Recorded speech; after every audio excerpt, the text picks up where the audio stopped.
llenos de incertidumbre, es fundamental recordar que estamos viviendo en estos días previos a todos estos eventos que vamos a ver, donde se definirá el destino eterno de cada uno de nosotros.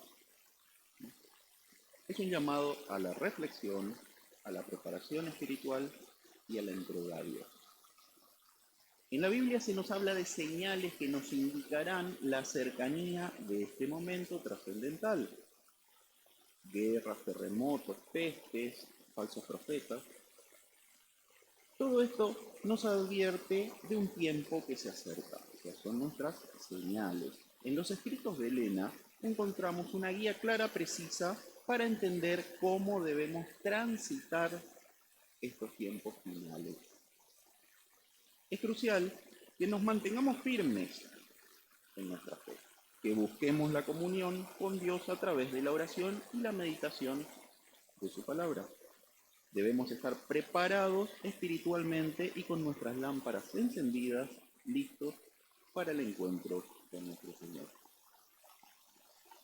Como verán, vamos a hablar preferentemente de Mateo 24. Si quieren ir acompañándome con sus Biblias, igualmente vamos a recorrer gran parte de la Biblia, pero la mayoría de los versículos los vamos a poner en pantalla. Entonces, Mateo 24, versículo 3. Pongámonos en situación. Los discípulos estaban consternados por la aseveración de Jesús sobre la destrucción del templo. ¿Recuerdan? Habían visto el templo y Jesús les dice, no quedará piedra sobre piedra. Entonces de ellos surge una pregunta. Y le dicen, dinos, ¿cuándo serán estas cosas y qué señal habrá de tu venida y del fin del siglo? Bien, calculo que Jesús habrá pensado, ¿y todo esto se lo tengo que recibir acá? ¿Cómo les digo?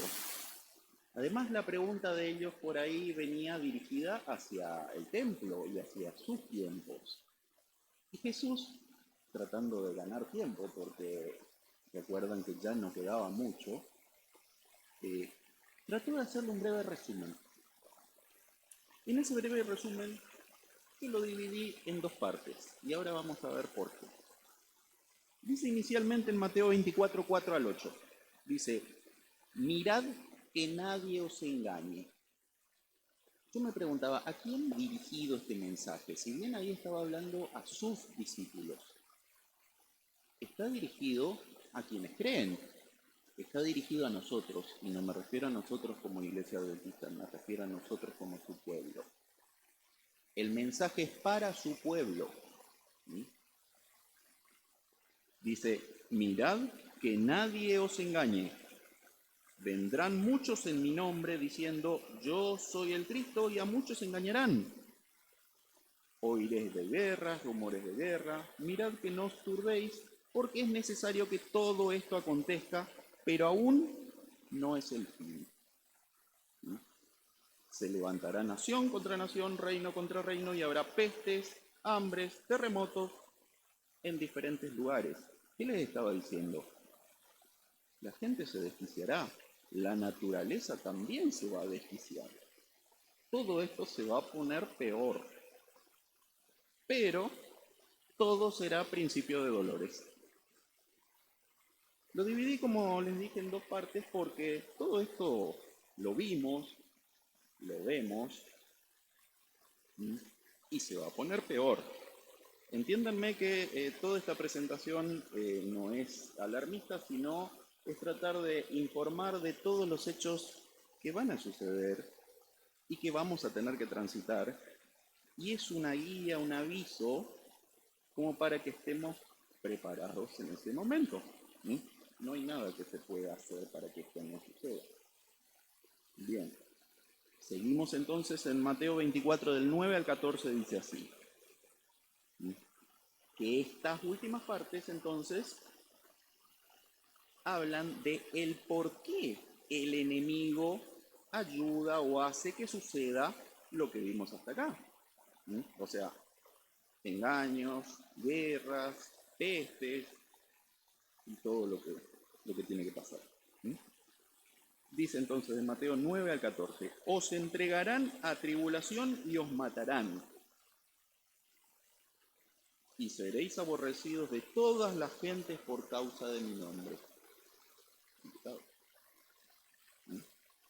Muchos tropezarán entonces y se entregarán unos a otros, y unos a otros se aborrecerán. Muchos entonces aborrecerán al pueblo de Dios por causa de su nombre. Y en esto estamos hablando, en otros versículos habla de padres contra hijos, hijos contra padres, familiares mismos, amigos, personas de nuestras mismas congregaciones van a ser nuestros más fervientes enemigos. Muchos falsos profetas se levantarán y engañarán a muchos. Muchos dirán, yo tenía razón porque esto pasa. Muchos serán engañados. Es importante, por eso, conocer qué es lo que va a pasar para no ser engañados. Muchos se enfriará.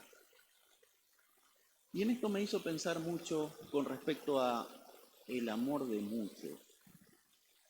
Muchos que profesan, o espero que no profesamos, amar a nuestros semejantes.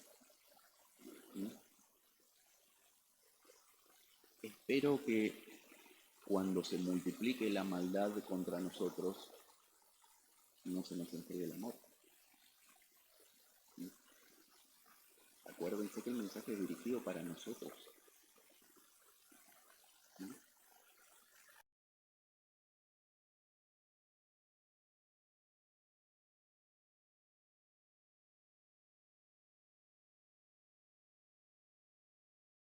Será predicado este evangelio del reino en todo el mundo para testimonio de todas las naciones y entonces vendrá el fin. Bien, es una guía muy concisa, pero igualmente esto nos permite, pasemos a lo siguiente, esto nos permite armar una línea de tiempo. Pasa una línea. Vamos a armar una línea de tiempo y vamos a comenzar a colocar algunos sucesos que conocemos en esta línea de tiempo. ¿Les siguiente? Primer suceso que tenemos ahí, todos conocemos, 1844, el fin de los 2300 días de Daniel 8.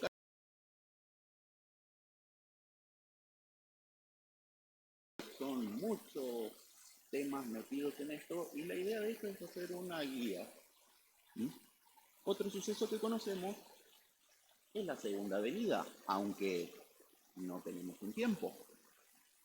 Bien, entre medio de esto tenemos el cierre de la puerta de la gracia. El cierre de la puerta de la gracia que solo el Padre lo conoce. El tiempo de ese cierre de la puerta. Entonces vamos a ponerle un signo de pregunta ahí. Entre medio del cierre de la puerta de la gracia y la segunda venida, sabemos que se encuentra, ¿dónde estamos? Bueno, entendemos que el cierre de la puerta de la gracia está en Apocalipsis 22:11. Entre el cierre de la puerta de la gracia y la segunda venida tenemos el gran tiempo de angustia, lo que es llamado la angustia.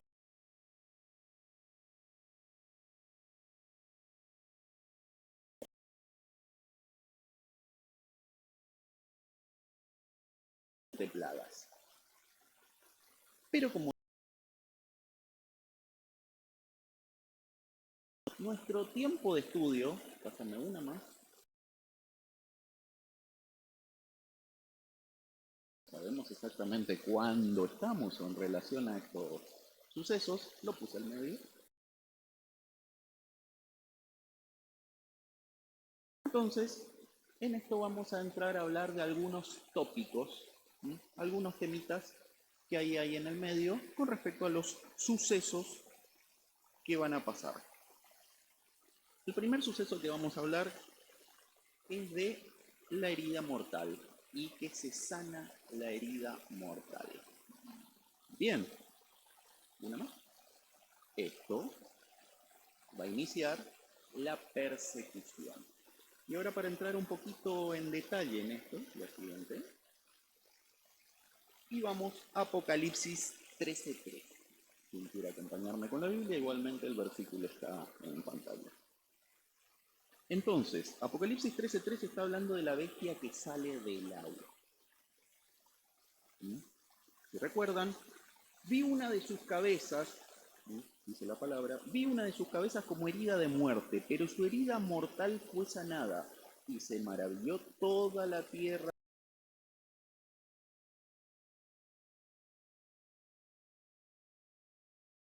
Si hablamos de lenguaje profético, insisto que por ahí esto da lectura en otras partes de la Biblia, pero si hablamos de lenguaje profético podemos encontrar en Daniel 7:23 a qué se denomina bestia, que es un reino, una nación, un poder.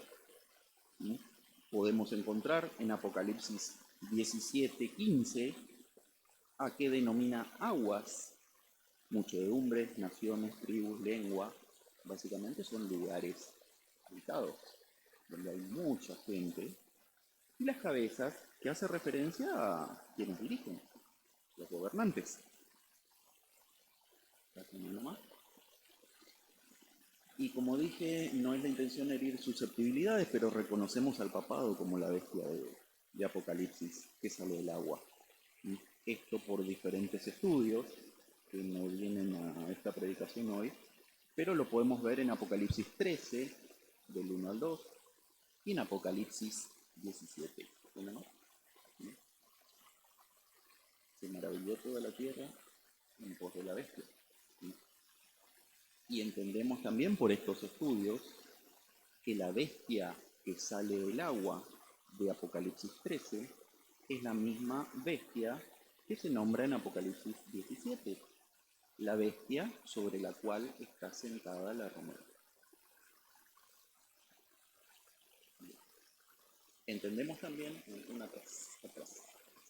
entendemos también que desde la época medieval también se reconocía al papado de la Iglesia Católica como la bestia de Apocalipsis 17.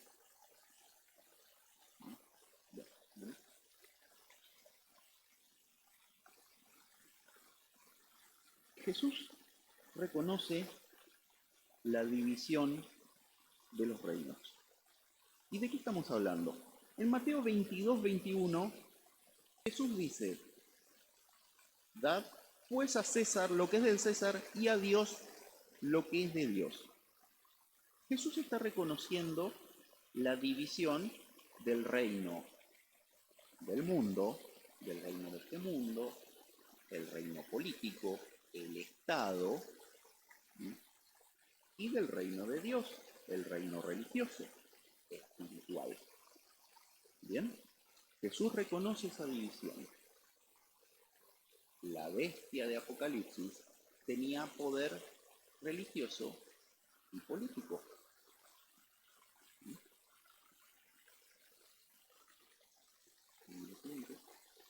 También en Mateo 26:52 leemos que Jesús le dice, en el contexto de su arresto en el monte, le dice a Pedro, vuelve tu espada a su lugar, porque todos los que tomen espada, a espada perecerán. ¿Qué tiene en relación esto con lo que estamos hablando? Pasamos al siguiente.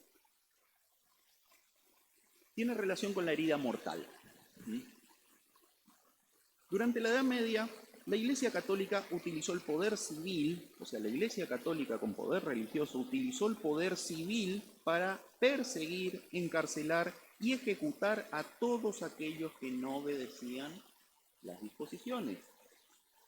O sea que el poder civil asociado con el poder religioso forma la bestia o una imagen de ella y da razón a la persecución. ¿Mm? ¿Una más? Pero el que usa espada, a espada también es muerto. El 10 de febrero de 1798, el general Berthier ocupó Roma, hizo prisionero al Papa y lo envió a la ciudad de Siena. El Papa fue encarcelado y murió a mano de los franceses en agosto del año siguiente. La herida mortal. De esto estamos hablando, de la herida mortal. ¿Mm? Se le quitó el poder a la bestia. Pero sabemos que esa herida mortal sanará.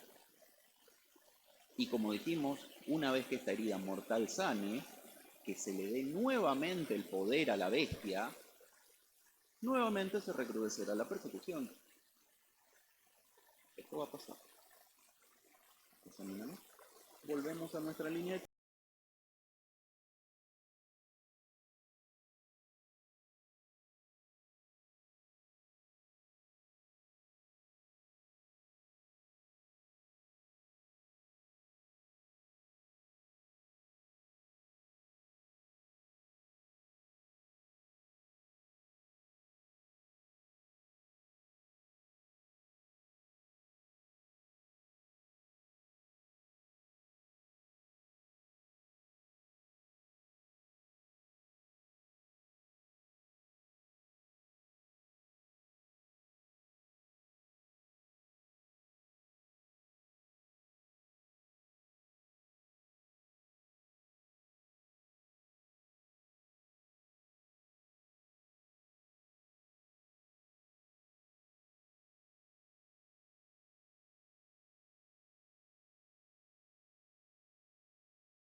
que representaba a su deidad.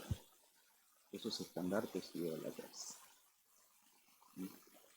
Por lo tanto, cuando los cristianos, cerca del año 70, año 76, vieron esto, hicieron caso al aviso. La abominación era una abominación desoladora, porque eso es lo que traía la desolación. ¿Y qué hicieron? Tiempo después, sin razón aparente, el general Sergio Galo se retira. Por lo tanto, quienes vieron ese mensaje dijeron: esta es nuestra oportunidad, nos vamos, huyan, decía el mensaje. ¿Y qué hicieron? Huyeron los cristianos. Ningún cristiano fue muerto en el sitio que ocurrió el año 70 con el general Tito. Vino y mató a todos.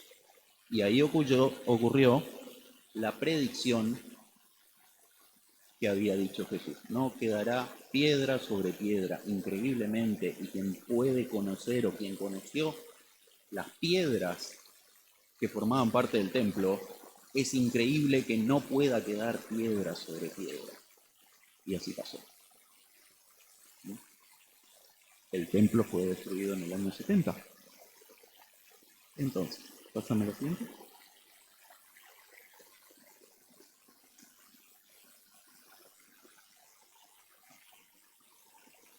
Continuando, sabemos que la Iglesia Católica cambió el sábado del cuarto mandamiento por el domingo. Como dije, hay veces que hay datos que prefiero puntualizarlos y no entrar en discusión, porque llevan a muchas palabras entre medio y no nos da el tiempo. La Iglesia Católica cambió el sábado del cuarto mandamiento por el domingo y sostiene que este cambio es señal de su autoridad. Esto lo podemos leer en Canon y Tradición de la Iglesia Católica, un documento de 1562. Pásame lo que sigue. No, espera, no lo anterior. También dice en el diccionario Lucio Ferrari, que también es del canon católico, dice: el Papa tiene el poder de cambiar tiempos, de abolir leyes y de dispensar todas las cosas, incluso los preceptos de Cristo. Sinceramente da escalofrío el hecho de que puedan llegar a atribuirse poder modificar preceptos de Cristo. No me quedan palabras como para poder expresar eso. Y no solo eso, lo reconocen abiertamente. Bien. Por lo tanto, podemos decir que la marca de la bestia o la señal de la bestia es esa ley dominical. Es esa atribución de poder modificar la ley de Dios, que, como sabemos y por la palabra, no se cambiará ni un punto, ni una tilde de la ley hasta que todo el tiempo pase. Reconocemos entonces el domingo. Como les decía, muchas veces entender esto implica entender primero lo que es el sello de Dios. Porque el domingo, el sello de Dios, que es una marca de tiempo, el tiempo tiene su día antagónico en el domingo. Y siempre el diablo, Satanás, se caracterizó por ser antagónico a Dios. Y siempre quiere hacerle la contra. Por lo tanto, si su sello es un día, el de él, la marca, también va a ser un día. ¿Y qué otro día podría ser? El domingo. Volviendo a nuestra línea de tiempo, vamos al último tema y vamos a hablar de este tema fundamental, del sello de Dios. Es importante que todos entendamos qué es el sello de Dios, porque nadie va a ser salvo por conocer qué es la marca de la bestia, por evitar la marca de la bestia. Quien sea salvo va a ser porque tiene el sello de Dios, porque fue sellado. Y si hablamos de un sello, como vimos en las lecciones pasadas, todo sello tiene características y los sellos reales tienen tres cosas fundamentales. ¿De quién es el sello? En este caso, ese sello es de Juan. ¿Una más? ¿Qué título tiene este Juan? En este caso, Juan es el rey. ¿Una más? ¿De dónde? ¿Qué territorio? En este caso, de Inglaterra. Ahí tenemos el sello de Juan, rey de Inglaterra. De que en las lecciones habíamos visto el sello de acá. Pero para que vean que esto no es solamente de los hebreos. Ahora, si buscamos el sello de Dios, nos remonta a su ley. ¿Por qué? Porque como entenderán, todos los gobiernos tienen que tener algo que certifique, que certifique.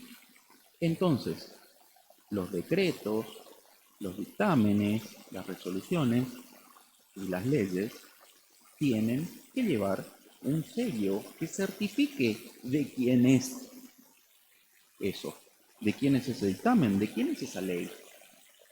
Y la ley de Dios tiene su sello, y tiene su sello en la mitad de la ley de Dios, en el medio, en el cuarto mandamiento. En el cuarto mandamiento podemos leer en Éxodo 28 al 11. Y dice, acuérdate del día de reposo para santificarlo. Y hago un paréntesis, acuérdate. ¿Por qué? ¿Será que sabía que nos íbamos a olvidar? Acuérdate. 6 días trabajarás y harás toda su obra. Mas el séptimo día es reposo para Jehová tu Dios. No hagas en él obra alguna, tú, ni tu hijo, ni tu hija, ni tu siervo, ni tu criada, ni tu bestia, ni tu extranjero que está dentro de tus puertas. Porque en 6 días hizo Jehová los cielos y la tierra, el mar y todas las cosas que en ellos hay, y reposó en el séptimo día. Por tanto, Jehová bendijo el día de reposo y lo santificó. Lo bendijo y lo separó. Lo separó como día de reposo. Busquemos una más. Entonces ahí. Y dice, ¿de quién es esto? De Jehová tu Dios. ¿Qué título tiene Jehová tu Dios? Es quien hizo. ¿Quién hizo? Quien hizo en hebreo era Bará. Bará era un verbo reservado solamente para Dios. ¿Por qué? Porque solamente Dios puede varar. Solamente Dios crea. Cuando uno hace otra cosa, uno modifica, uno transforma tal vez, pero no crea. Solo Dios puede varar. Dios, el creador. Jehová, tu Dios, creador. ¿Qué creó? ¿Cuál es su territorio? Cielos, tierra, mar y todas las cosas que en ellos hay. Este es el sello de Jehová, tu Dios, creador del cielo, la tierra y todo lo que hay. ¿Cuál es el sello? El sello es tiempo. Acuérdate del día de reposo, el sábado. ¿Tiene más? Ahí tenemos el sello de Dios. Día sábado.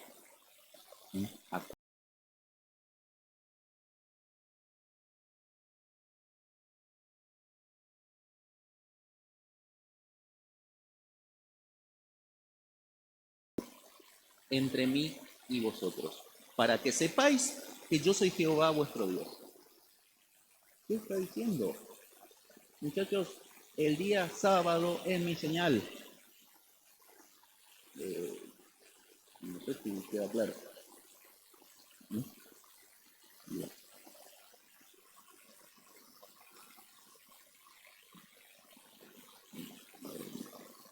En Apocalipsis 7, del 2 al 3, dice, vi también a otro ángel que subía de donde sale el sol y tenía el sello del Dios vivo.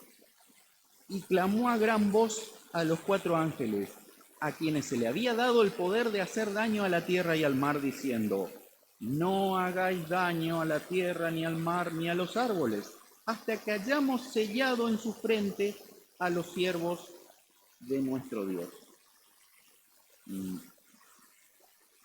En la mayoría de los lugares vemos que el evento que da origen o da inicio a que Dios tenga que actuar y se produzca el cierre de la puerta de la gracia es la ley dominical. Pero posterior a esa ley dominical tenemos ese sellamiento. Entonces hay un ángel que le dice, esperen un momentito, primero hay que sellar. Una más. Y ese sello se da en la frente. Entendamos, la marca de la bestia en la frente y en la mano, o en la mano. ¿Sí? ¿Qué implica la marca de la bestia en la frente y en la mano? Quienes estén convencidos de lo que dice la bestia o de seguir a la bestia, y quienes, si bien no estén convencidos, lo hacen porque les va mejor o por no tener problemas o por conveniencia. ¿Sí? En cambio, el sello de Dios es por convicción.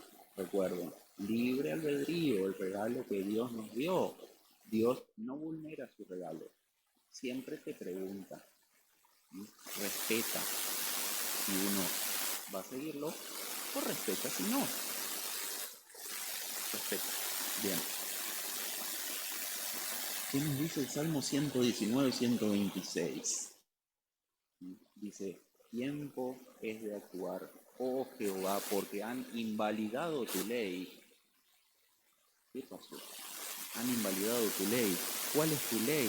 Tu ley son los mandamientos. Dentro de tu ley está el 4.º mandamiento que habla del sábado. Y ya vimos y recopilamos un poco estos datos que vimos aquí atrás, quién invalidó tu ley o está haciendo eso. También entendemos que esta marca de la bestia o la crisis de la marca de la bestia, que si bien sabemos cuál es, pero todavía no se generó, se dará cuando esa ley dominical se imponga. Hay muchas voces ahora que están diciendo que el domingo, que esto, que aquello, pero todavía esa ley no se impuso. Recordamos hace mucho tiempo, en Babilonia, en los valles de Dura, ¿se acuerdan de la imagen de oro? Cuando estaban haciendo la imagen de oro, todos dijeron, bueno, un ídolo más, no sé, una estatua más que está ahí, y terminó, no había ningún problema. Pero cuando dijeron, todos se adoran, se postran y adoran a esa imagen de oro, dijeron, epa, acá cambia la cosa. Ya no es una imagen más o no es una estatua más. Esto ya es un ídolo. Cuando la ley dominical se imponga, ahí es donde se va a suscitar la crisis de esta marca de la bestia. Tiempo es de actuar, oh Jehová, porque han invalidado tu ley. ¿No? Nos dice, y recordando en la época de Moisés, en Éxodo 5:5, nos decía, dijo también Faraón, he aquí el pueblo de la tierra es ahora mucho y vosotros le hacéis cesar de sus tareas. Esto es previo a las 7 plagas. Entonces, Faraón le decía a Moisés, ustedes los hacen cesar. Y recalqué esa palabra, cesar. Shabbat. Cuando uno habla de Shabbat, no está hablando de descanso o de reposo, está hablando de cese de sus tareas. Eso es el Shabbat. Le decía a Faraón, Moisés le decía, a Moisés y a Aarón estaba hablando, ustedes les dejan que descansen el sábado. ¿Saben qué? Háganle que trabajen también el sábado. Y ahí hablamos.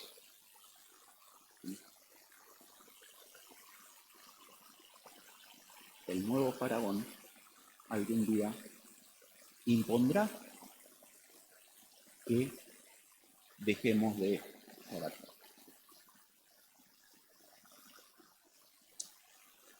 Bien. Entendemos que esto que traté de hablarles, es más que nada una guía, como les decía, de eventos que van a suceder. Y es mi humilde deseo que todos conozcamos estos eventos que van a suceder, hagamos lo que hagamos, que sepamos, para que estemos preparados en estos días finales para poder afrontarlos y para poder saber decidir, ¿sí? Que tomemos una decisión preparada. Y no solo eso, que podamos con esto ser guías para otros, ¿sí? Para que puedan entender y transitar este camino, ¿sí? Hasta el día del Señor, para que pueda llevarnos a ver al Señor. Así que, bien, agradezco su presencia y haberme aguantado hasta ahora.